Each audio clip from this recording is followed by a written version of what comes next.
damo kapag patay na ang kabayo. Ginagawang juice na iniinom ng tao. Isa lamang ito sa mga nauusong pagkain na kakaiba man ang lasa, healthy naman daw.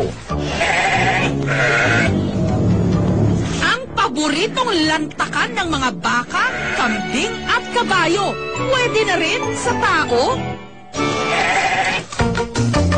Introducing ang wheatgrass. Damong siksik sa bitamina, mabisang panlaban daw sa mga sakit, pero damo pa rin. 2004, nung ipinakilala ni Arthur Tanco Jr. ang wheatgrass dito sa Pilipinas. Isang beses na nag-abroad si Mrs. at pag-uwi niya, nadala niya ako ng isang wheatgrass na kit, no? And so we tried growing it at natikman namin at from there, naumpisahan na namin talaga. Nanggaling pa ng Amerika at Australia ang mga buto ng wheatgrass na ginagamit niya na mistulang toge ang itsura. Pero wag daw itong hamak-hamakin kahit damo.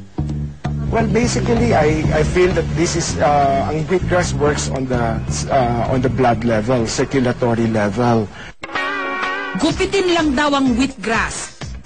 Ilagay sa juicer para makuha ang katas nito. Pwede nang inumin.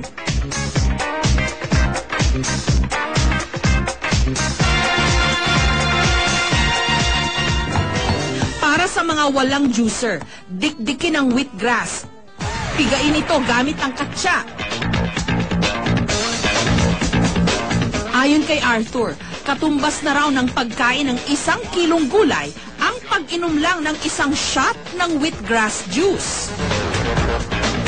Wala rin daw ditong patapon dahil ang pulp o sapal ng wheatgrass mabuting panlinis naman daw ng balat at pantapal din sa mga galis at sugat. Pero para mismo kay Arthur, epektibo raw itong pampapaya. Well, basically, before, ang mahal ko size 38, 39 na at masikip pa yun. Now, it's size 32.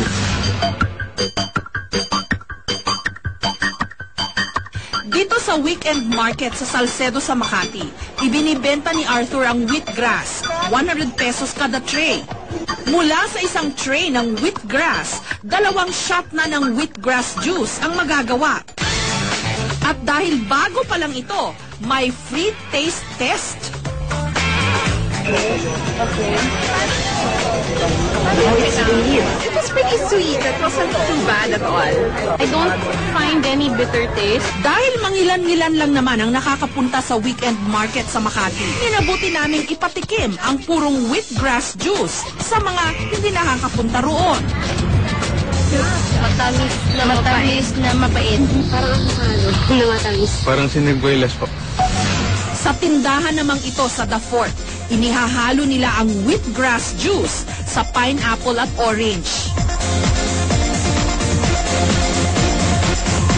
Kasing sustansya pa rin daw ito ng purong wheatgrass juice.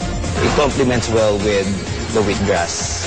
Para at least yung mga natatakot pang uminom ng wheatgrass, matry nila yung wheatgrass with some juices like pineapple juice. It detoxifies your body, lahat ng mga bad toxins, and then it treats cancers also.